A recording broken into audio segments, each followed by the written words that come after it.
Hey, everybody, it's Eddie from Tokyo. This is your cryptocurrency update from Japan. And about 6 days ago, there was a press release that came out of SBI. They had taken a 17.14% stake in a bank called Daito. I think nobody paid attention to this because he being Yoshi Takakitao, the CEO, has been acquiring small regional local banks now for a while to create his fourth mega bank vision a reality. And so I think people just said, okay, here's another small bank that he's picking up. But there was some interesting clause in this particular agreement that was announced, and it was that the following shares is for the purpose of resale immediately after acquisition. Well, that's quite odd. Resell to whom? And another very interesting clause at the bottom here, it may not be possible to resell immediately after the acquisition of the shares. So what does this mean? Like the deal isn't done, sounds like to me, and the deal could fall apart? Yeah, that's what it sounds like to me. Well, it was a surprise also to the Daito Bank president.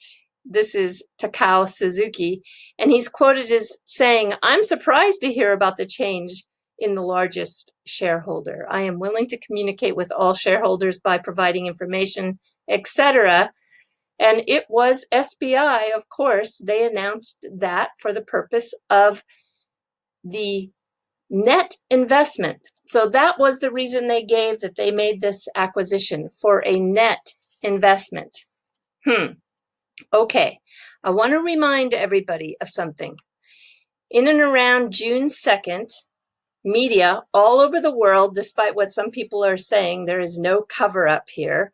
It was disclosed through the president of the Central Bank of Brazil's agenda that there was going to be a closed to the press meeting. So there was no cover up. It's just that the meeting they were going to have was closed to the press. And they were going to have this meeting with the executives from Ripple. And Brad Garlinghouse did bring out the guns for this particular meeting. And then there were three people from the side of the Central Bank of Brazil, which included the president, Roberto Campos Neto. And I think, yeah, this meeting still is raising some eyebrows. Okay, now that you have that jogged in your memory, let's get back to the bank deal with SBI. Daito Bank is a Brazilian bank specializing in Brazilians who live in Japan to send money back home. Japan has one of the largest populations of Brazilians, more than 300,000. And in Brazil, it has the largest population of Japanese outside of Japan, more than 1.5 million. Most of them are descendants from Japanese who moved there starting in 1908. There was a huge labor shortage in Brazil, and there was also need of work here in Japan. So a lot of the Japanese went to go work on the coffee plantations, and they stayed. I think they thought they were going to go make some money and come back home, but so many of them just never returned. So Banco Bradesco is one of the biggest banking and financial services in Brazil. I think most people in this space who've been following Ripple closely, you recognize that, because actually they did a memorandum to use RippleNet technology back in 2018. So just a little bit of history. Of course, I just can't help it because I love history. But the history of Brazilians in Japan is interesting. They are the third largest ethnic community in Japan. And the Brazilians who do live here are a very distinct group among those Brazilian expatriates, because most of them are of Japanese descent. Even though they returned back, many of them starting in the 1980s, they still very much identify with their Japanese roots. So here it is. This is the actual announcement on November 14th, 2018, when MUFG, that is the largest bank in Japan, they signed this memorandum to collaborate on a new cross-border payment service, and that was between Japan and Brazil using Ripple's blockchain technology. Well, since this occurred, actually MUFG sold out on that bank after 100 years of providing banking services for Japanese living in Brazil and vice versa. They have exited out of that relationship. So I think Mr. Kitao has a very good opportunity here. Now today at 5:05 p.m., there was another announcement, and it was coming from SBI again, that they had purchased an additional amount of shares in the Daito Bank. So they went up from their 17.14% to 18.49%. And I thought, well, this is really odd too. What is going on? So I did find the extraordinary report, and it appears that there was a mistake in the calculation of giving SBI that position of majority shareholder. I think Mr. Kitao was not too happy with that error. So the original 17.14% was not enough to make SBI a majority shareholder in regards to the voting rights. So they upped it another 1.72% and added that so that it could then be named official as SBI for the majority shareholder. I just kind of laugh at that one. So as a majority shareholder, yeah, you can control most aspects of a business, not 100%, but you might have a minority shareholder that can still act disruptively. But let's take a look at who those minority shareholders are. You can see here that after SBI Holdings is the government of Japan with a 7.51% share in ownership. And then third is Sumitomo Mitsui Trust Asset Management Company. That is the 50% owner of the SBI Shinsen Net Bank. So, I mean, you might as well just say it's SBI. Those two are joined at the hip in so many business ventures, and it's not surprising.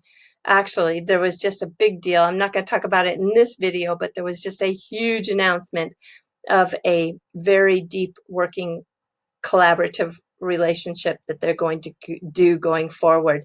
That was announced just, I don't know, just literally 3 weeks ago.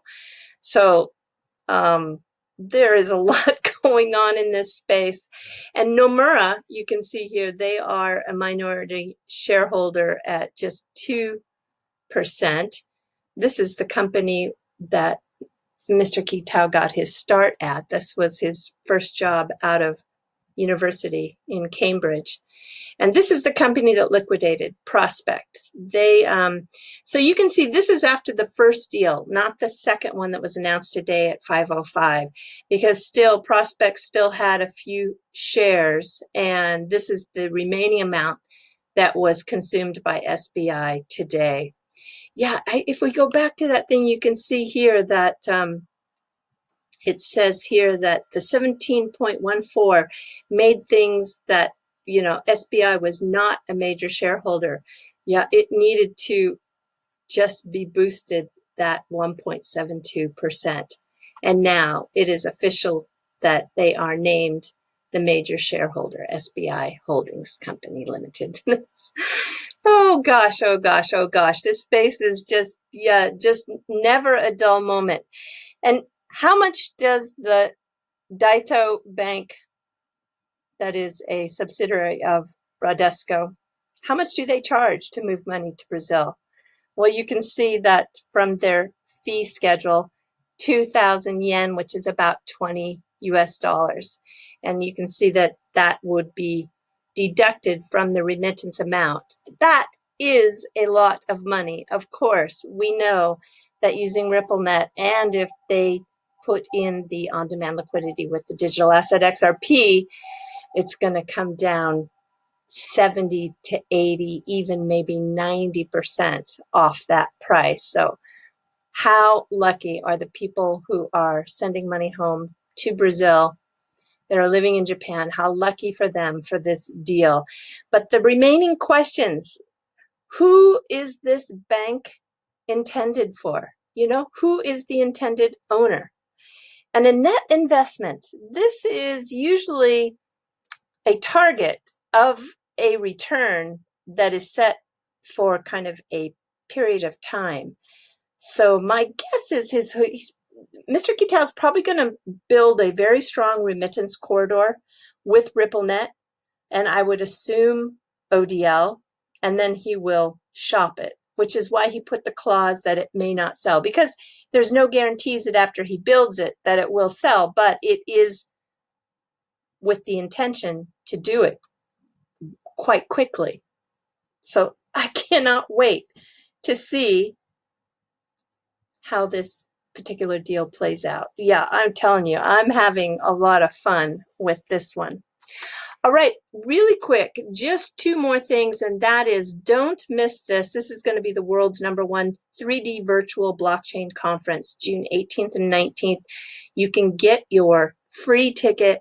I think it's going to be very interesting. They're going to do live translations in Turkish, Spanish, and Chinese. It's going to be streamed on many different platforms. And if you just take a look at their promotional video, I think it's very interactive. I think you're going to be able to get through the event and maybe watch different things at the same time based on what your likes and dislikes are. And look at the lineup: David Schwartz, Jed McCaleb, Roger Ver. That is interesting. Oh gosh, today has been an interesting day.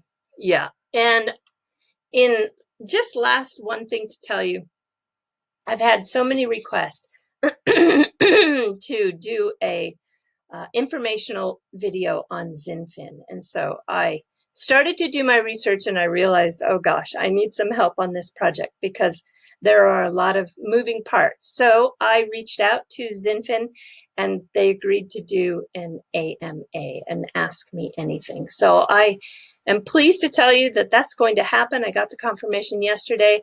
So I'll start working on that and I'll give everybody an update when I know a little bit more.